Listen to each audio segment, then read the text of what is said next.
At the center of it all is Dakota Johnson as Lowen Ashleigh, a struggling writer who gets pulled into the orbit of a family that already feels broken long before she even steps through the front door. Verity Crawford, played by Anne Hathaway, is a best-selling author who can no longer finish her own hit series. Her husband Jeremy, played by Josh Hartnett, hires Lowen to complete the books. On paper, that setup sounds clean, professional, maybe even practical. But this trailer makes it clear almost immediately that nothing in this house is clean, professional, or safe. The opening alone sells the tone. Lowen moves carefully through the house at night, seeing Verity asleep, seeing Jeremy awake, and sensing that she has entered a space where the air itself feels wrong. Then the trailer pivots into intimacy, only to twist that intimacy into something disturbing. The moment when Lowen and Jeremy move physically closer, only for Verity to suddenly enter that reality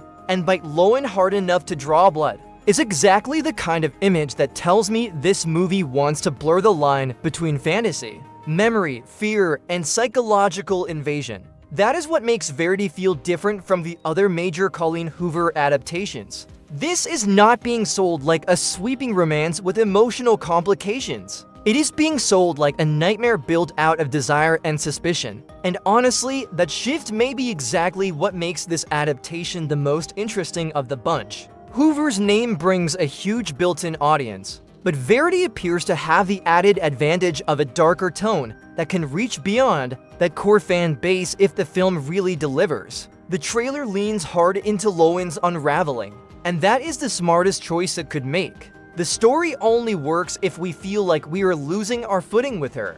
As she gets closer to Jeremy and spends more time inside Verity's world, she discovers a manuscript that may contain disturbing truths about the Crawford family. The hook is simple and vicious. Is Verity's writing fiction, confession, manipulation, or some combination of all three? That question is a perfect engine for a psychological thriller because it does not just create mystery, it creates contamination. Once Lowen reads those pages, everything she sees becomes suspect, and that contamination seems to define the whole film. The trailer does a great job of making the house feel like an extension of Verity herself. Even when Verity is supposedly helpless, the footage gives her a kind of ghostly control over the space. She is lying still, yet the threat of her presence dominates everything. The title character does not need to be physically active in every scene to feel dangerous. Hathaway's performance, at least from these early glimpses, looks built around stillness, watchfulness, and that unnerving possibility that Verity is always more aware than anyone wants to believe. That is a huge reason this trailer works. And Hathaway is clearly not playing this like a standard villain. She feels more poisonous than explosive, more intimate than theatrical. And that kind of performance could be lethal in a story like this, because the scariest person in a psychological thriller is often the one who makes everyone else question what is real. Hathaway already has a massive 2026 lineup, but Verity might end up being the film where she gets to do the most unsettling work. Dakota Johnson also looks perfectly positioned here. Lowen needs to be someone the audience can follow into the maze, but she cannot feel passive. She has to be vulnerable enough to be manipulated and curious enough to keep going after she should probably run. The trailer suggests Johnson understands that balance. She does not look like a fearless investigator walking into a puzzle. She looks like a woman being pulled by attraction, ambition, unease, and a growing need to know the truth, even if that truth destroys whatever sense of stability she had before. And then there is Josh Hartnett, who might be sitting in the film's most dangerous position. Jeremy Crawford is the character the audience is probably going to keep reevaluating from start to finish. Is he a grieving husband? A desperate father? A manipulator? A victim and accomplice? The trailer wisely does not answer any of that. It just makes him look emotionally available enough to be seductive and ambiguous enough to be deeply suspicious. That is exactly what the movie needs. A thriller like Verity dies if the husband figure is too easy to read. One of the smartest touches in the trailer is the use of Kylie Minogue's "Can't Get You Out of My Head."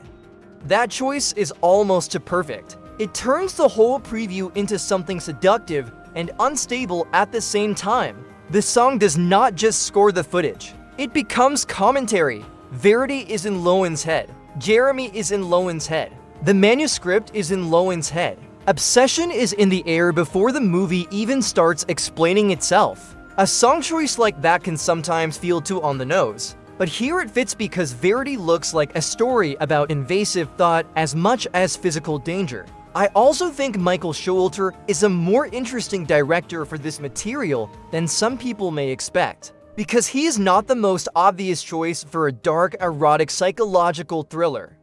There is a chance he approaches this material from a more character-focused angle rather than just piling on twisty S or face-level mood. And with Nick and Tosca writing, that potential gets even stronger. And Tosca knows how to write instability, dread, and characters whose inner fractures become the real horror. That combination could help Verity become more than just a viral book adaptation with a strong cast. The supporting cast also adds useful texture. Ismael Cruz Cordova as Lowen's former partner and manager, Brady Wagner as the Crawford child, and even the inclusion of Alex Cooper playing herself all suggest the film is trying to keep one foot in a recognizable world while the core story grows increasingly unreal. That contrast matters. The more grounded the edges feel, the more disturbing the center becomes. Visually, the film seems to understand exactly what kind of thriller it wants to be. Not chaotic for the sake of chaos, not loud in a cheap way.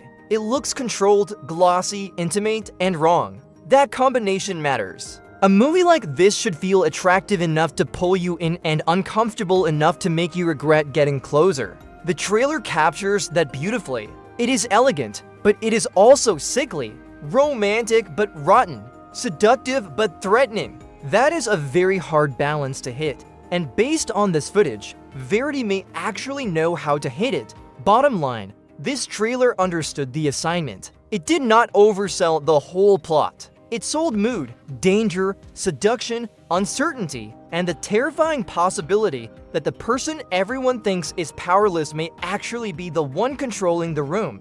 That is the exact kind of energy a film like this needs. Verity hits theaters on October 2nd, 2026, and if this first look is telling the truth, the real danger in this story may not be the manuscript Lowen finds. It may be what happens after she starts believing it. Until the next one, stay close to the stories that know how to smile at you and bite a second later.